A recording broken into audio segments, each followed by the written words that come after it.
Estamos aqui para mais um programa Fenômeno UFO pela TV Mundo Maior. No programa de hoje, mais uma vez estaremos abordando casos de estranhos objetos submarinos não identificados, em português OSNIs, né? Objetos submarinos não identificados, ou usos em inglês do Unidentified Submarine Objects. E já vamos começar o programa de hoje com um caso muito interessante ocorrido em fevereiro de 1960 no Mar das Caraíbas, próximo à península da Flórida.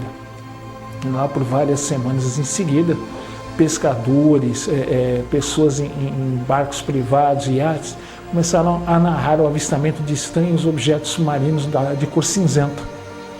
Os objetos se aproximavam dos nossos barcos, quer de pesca, quer de pequenos iates ou lanchas, acompanhavam muitas vezes ou circundavam a volta dos nossos barcos e deixavam a região a grande velocidade. A Marinha Americana foi acionada, diversos destroyers foram até a região, né, usando o sistema de sonar para tentar identificar do que se tratavam esses objetos, mas eles não conseguiram esclarecer esse mistério. Os objetos, passado algumas semanas, desapareceram do local, não sendo mais vistos. Mas, para a surpresa da Marinha Americana, já 2 meses depois, já próxima ao litoral da Flórida, mar territorial norte-americano, novamente esses estranhos objetos voltaram a aparecer. E novamente, destroyers norte-americanos partiram de seus portos tentando identificar do que se tratavam esses estranhos objetos submarinos. E nós vamos ver uma imagem aqui de um destroyer americano da época, um destroyer da classe Allen M. Sumner, na época um dos destroyers mais modernos do seu tempo, dotado de 6 canhões de 130 milímetros, mais diversos armamentos antiaéreos e cargas de profundidade, morteiros antissubmarinos.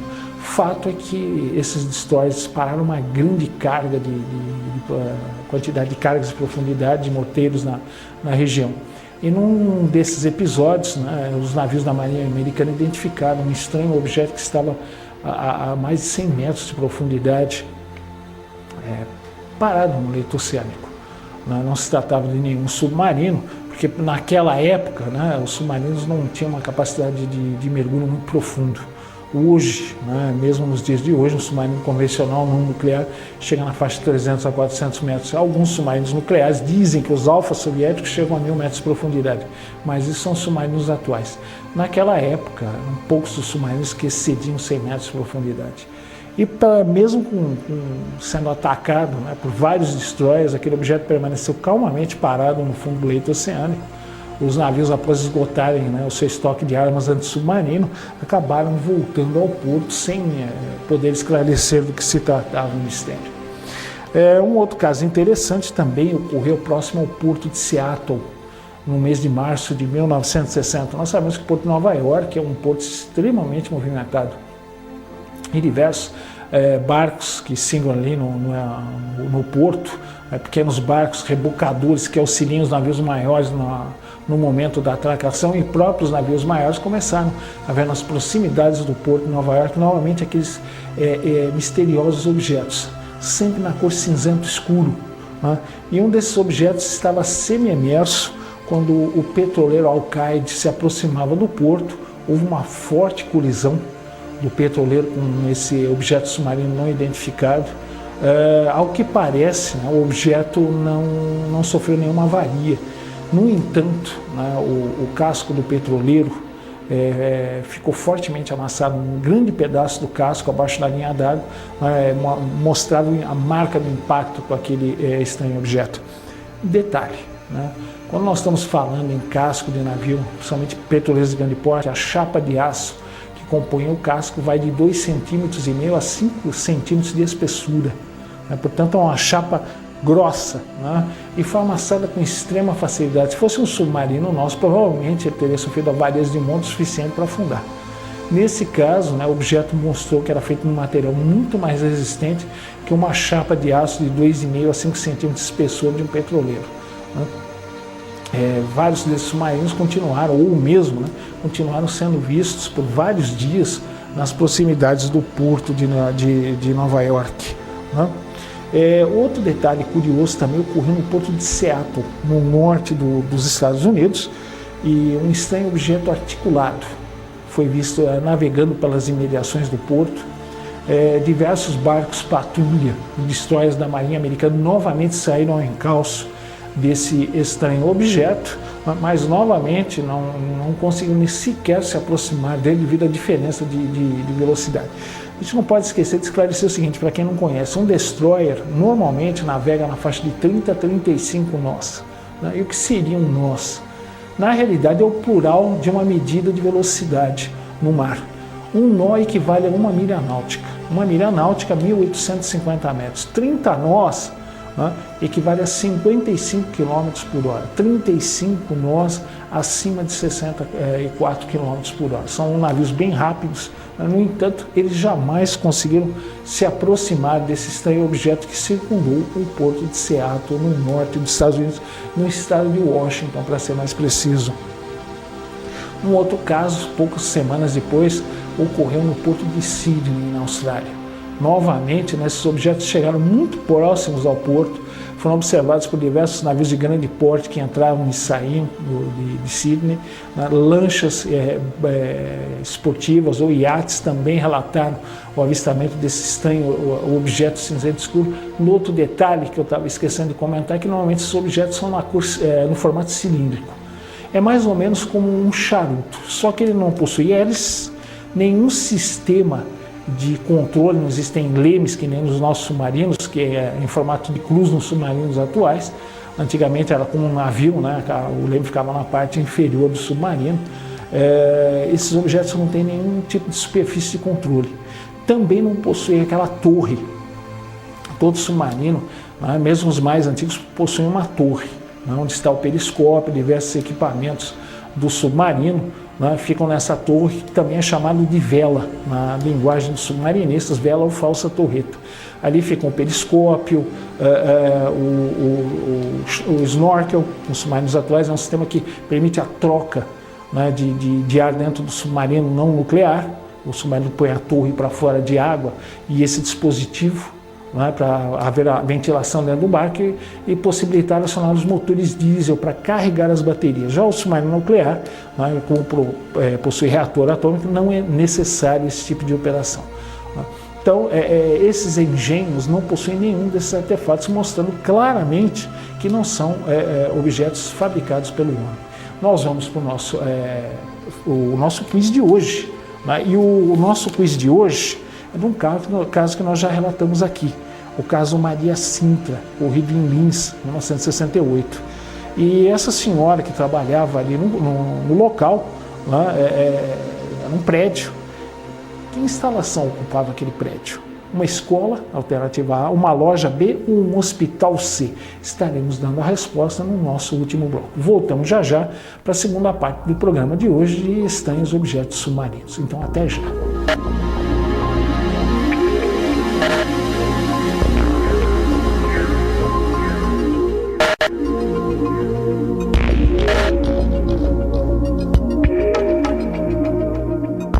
Estamos aqui para o segundo bloco do fenômeno UFO de hoje, falando dos estranhos objetos submarinos não identificados. Antes de nós darmos continuidade aqui ao programa, eu gostaria de fazer um apelo. Né? Você sabe que as casas André Luiz sofreram um castigo enorme. Né? Eu mesmo, que sou das casas André Luiz, participo de trabalhos com os internos ali na casa, em Picanço, Guarulhos, tive a oportunidade de ver ali em loco, né, o que ocorreu. Né, os estragos causados nos pavilhões dos internos, né, que ficam ali, que são tratados 24 horas por dia. Na creche dos funcionários também, a destruição foi enorme do telhado, do forro em cima. Né. Fora outros tipos de prejuízos. As casas André Luiz precisam muito da sua ajuda, né, para reconstruir aquilo que, infelizmente, aquela chuva de granizo que há muitos anos eu não vi aqui em São Paulo, né, foi vitimar ali as instalações das casas André Luiz em Picanço. Então, se você puder nos ajudar, você pode fazer através do telefone 0800 11 90 12 ou através do site www.casasandreluiz.org.br ou através do e-mail marketing@casasandreluiz.org.br. Né? Você também pode nos ajudar, né, depositando em espécie no Banco Bradesco, na agência 3397-9, conta corrente 17020-8. Olha, gente, nos ajudem, porque realmente o castigo foi enorme. Né? Como eu falei na Rádio Boa Nova, na Rede Boa Nova de Rádio, nós vamos reconstruir. Mas com a sua ajuda vai ser mais fácil. Não só reconstruirmos todo o estrago que foi feito, mas também ampliarmos o serviço, né, com novos ambulatórios para atendermos cada vez melhor as crianças com deficiência. Então, nos ajude a ajudar cada vez mais e melhor. Bom, voltando ao programa de hoje, né, nós estamos falando desses estranhos submarinos. Como um último caso de hoje, nós vamos trazer um caso que ocorreu no litoral da Noruega. Aí o litoral da Noruega, para quem quiser pegar um mapa, a pessoa vai ver que é um litoral extremamente irregular. É cheio de canais e entradas, são chamados de fiordes. Fiordes são braços de mar, né, que entram por esses canais e vão dar nos portos. Normalmente submarinos evitam essa região porque são áreas de correnteza muito forte, né? São correntezas muito variáveis, elas vêm de vários pontos. Né? Um submarino ali é muito fácil de encalhar ou bater nas pedras e afundar. Então, os submarinos normalmente evitam essa região. Eu lembro de um incidente que ocorreu no final dos anos 70, quando um submarino russo tentou espionar uma base da marinha sueca. Ele acabou encalhando num banco de areia justamente por causa dessas correntezas. E foi justamente o que ocorreu. Isso no dia 11, né, de novembro de 1972. Foram registrados por pescadores do local um estranho novamente submarino, né, um charuto cinzento. Foi descrito como não tendo torre, nenhuma superfície de controle. Inclusive, pessoas que estavam no litoral em pequenos barcos viram quando esse objeto emergiu parcialmente. Falávamos que tratava-se de algo metálico, né, fosco, muito escuro, um cinza muito escuro, e aquilo navegava, né, sem usar nenhum tipo de propulsão aparente. E depois de ser avistado por vários pescadores do local, uma fragata da marinha norueguesa foi até o local tentando investigar. Ela não conseguiu sequer se aproximar desse estranho submarino e, por cúmulo da coincidência, a OTAN, né, que é a Organização do Tratado do Atlântico Norte, realizava manobras ali próximo ao litoral da Noruega. A marinha norueguesa pediu aos navios da OTAN que ajudassem, né, na tentativa de identificação daquele estranho objeto submarino. E feito isso, né, fragatas e destroyers da marinha americana, inglesa, holandesa, alemã, né, dinamarquesa, tentaram, né, encurralar esse submarino num daqueles fiordes, e depois de muita perseguição eles conseguiram encurralar esse objeto ou outro parecido num desses fiordes. Eles chegaram a colocar alto-falantes dentro da água, ordenando que o submarino emergisse, caso contrário ele seria atacado com cargas de profundidade, morteiros antissubmarinos. E curioso que após o aviso ser dado por alto-falante submerso, toda a energia dos barcos cessou, né? As máquinas produziam energia suficiente para que os barcos não ficassem à deriva e batessem nas pedras. No entanto, todos os outros sistemas foram desativados, radares, sonares, rádio, todo o sistema de armamento dos navios deixou de funcionar, toda a parte hidráulica também deixou de funcionar. Os marinheiros ficaram na amurada dos navios de guerra, olhando para o mar. Eles viram quando aquele objeto chegou muito perto da superfície. Ele passou calmamente entre os navios da OTAN, né? Depois ele saiu do fiord e acelerou rapidamente. Curioso também, quando esse objeto começou a se afastar em alta velocidade do local, toda a energia voltou para os navios da OTAN. Eles tentaram persegui-lo, mas não conseguiram. Eles chegaram a lançar os helicópteros orgânicos dos navios, porque alguns navios de guerra possuem helicópteros que levam torpedos para atacar submarinos convencionais. E mesmo os helicópteros voando a 240 km por hora não conseguiram se aproximar desse estranho cilindro, provando mais uma vez que não se trata de um submarino nosso. Mesmo os nossos submarinos mais velozes chegam na faixa de 50 nós, 90 km por hora, e não 240. E após perderem o objeto de vista, os helicópteros retornaram até os seus respectivos navios e nada mais foi visto no local. O que mostra a diferença tecnológica dos engenhos dessas civilizações em relação aos nossos navios. Mas nós vamos agora para o nosso segundo intervalo, voltamos com as respostas do quiz de hoje e depois com os e-mails dos nossos amigos telespectadores. Então voltamos já já.